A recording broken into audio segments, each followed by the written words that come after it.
Hey there, comic fam. Welcome back to Climbing Comics. In today's session, we'll be going over the first appearance of Cindy Moon, aka Silk.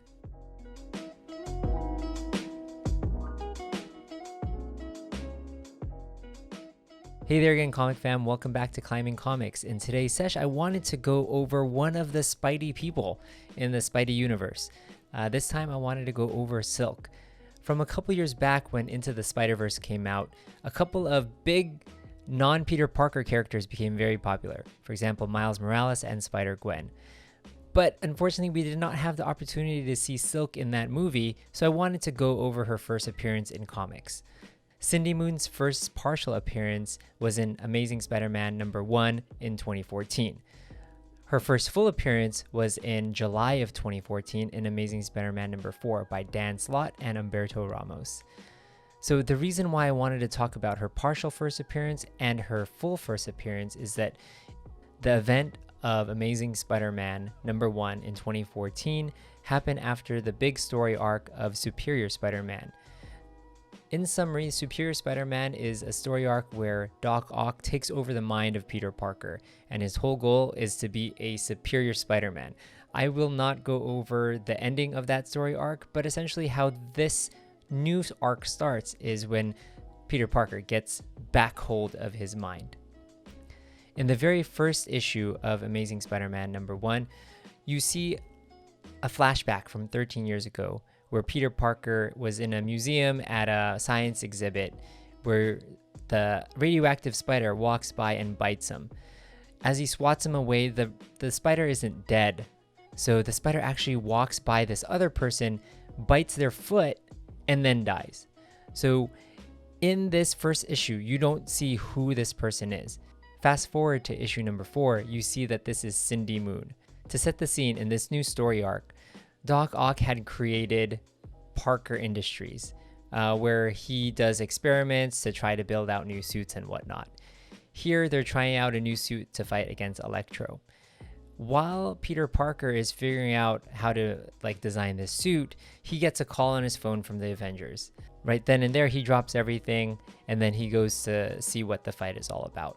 During this fight, you see the Hulk, you see the Thing, Wolverine, Storm, Kitty Pryde, Nova, so on and so forth.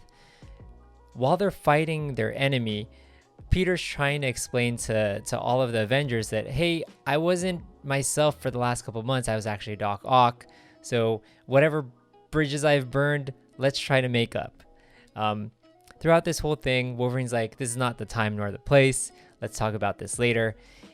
Right then and there, you see their enemy. It's a very weird enemy. He has an eyeball for a head. And what you find out is that he has a bomb. And the bomb also looks like an eyeball. But apparently, this is the eyeball of the Watcher. So his whole plan is to blow this eyeball up. And since the Watcher has seen and watched everything, he knows all these different secrets. And he wants to see all of the superheroes kind of go crazy. After this explodes, you see Peter going over the events of 13 years ago. He flashes back to the museum and he sees that the spider had bitten someone else called Cindy Moon. Cindy Moon also had the same issues that he had, controlling his powers and whatnot. And as part of his memories, you see this man named Ezekiel, who's also part of the Spider-Verse and who also had some sort of Spidey powers, go in and train Cindy Moon. The reason you see this and how it's important is because the last panel, you see Ezekiel locking up Cindy Moon in this room. What Peter Parker doesn't know is why is she locked up in this room. Just then and there, he kind of comes back to reality. So does Iron Fist, Thor, Hulk, and all of the rest of the characters. He says he has to leave because he needs to go find Cindy Moon. As he leaves, you see he has flashbacks of Madam Web, who in a previous story arc had told him if he was in Spider-Man, another one would take his place. So now things are falling into place for him. There must be another spider person. He goes to Ezekiel's building. And then as he's walking towards the door where he kind of knows where Cindy is, the TV turns on. The TV is of Ezekiel saying, if you're seeing this recording, I must be dead. I was killed by Morlum. You've survived. Let me tell you why I've locked up Cindy. Before he could listen to the reason why he locked up Cindy, he just breaks open the door to let her out. She's like, no, no, no, what did you do? What did you do? So she's so mad at Peter for opening the door because he didn't realize what he had done. As she comes out, she straight up attacks him.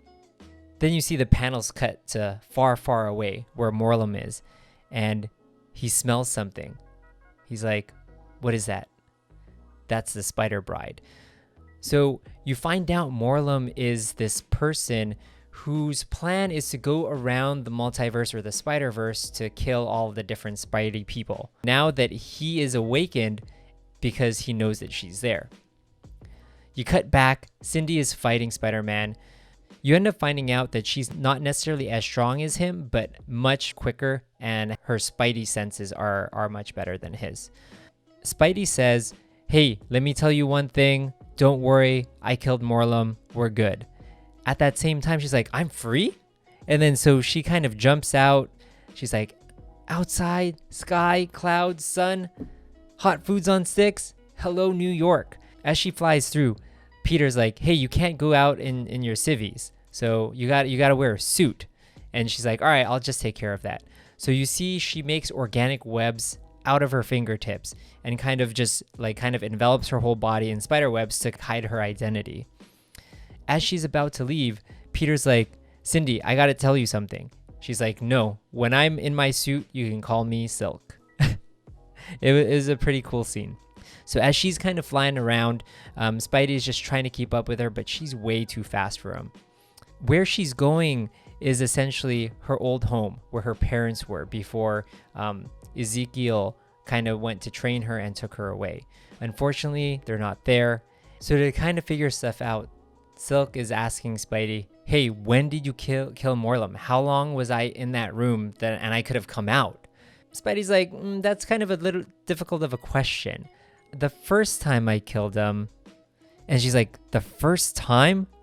And he's like, I've gone against him twice. I beat him twice.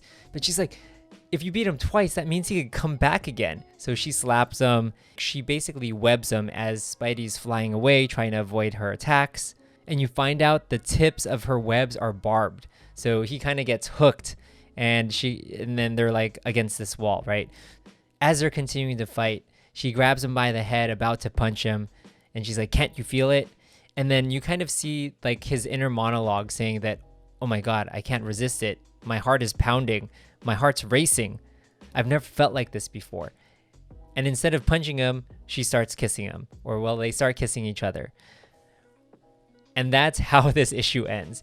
What you find out in the future issues is that because they're bitten by the same spider, their kind of attraction towards each other is immense. This is a pretty funny way to have this character. In future issues, you see that she kind of takes on her own persona in trying to find her parents and kind of lives in the same Spider-Verse as Spidey. This is the first issue of Cindy Moon, aka Silk. I think she would be a cool character to bring along into the Spideyverse. With the next movies coming out, it'd be cool to see all these different Spidey people. So what are your thoughts on the Spider-Verse, where there's lots of different types of Spidey people or Spidey beings with slightly varied abilities from the original, our original Spider-Man? Which Spidey person, Spidey being is your favorite? Are you a fan of the original? Are you a fan of Spider-Gwen, Miles, Cindy Moon, Spider-Ham, Spidey Pig, Spider-Ham, or anyone, or Spidey Noir? Which one is your favorite? Please definitely leave that answer in the comment section below. I think this one is definitely a fun one. So if you like this episode, please give me that thumbs up, subscribe, and don't forget to click on that bell icon so you're notified when I come out with new content. So from my comic journey to yours, make it your own. Thanks all. Bye.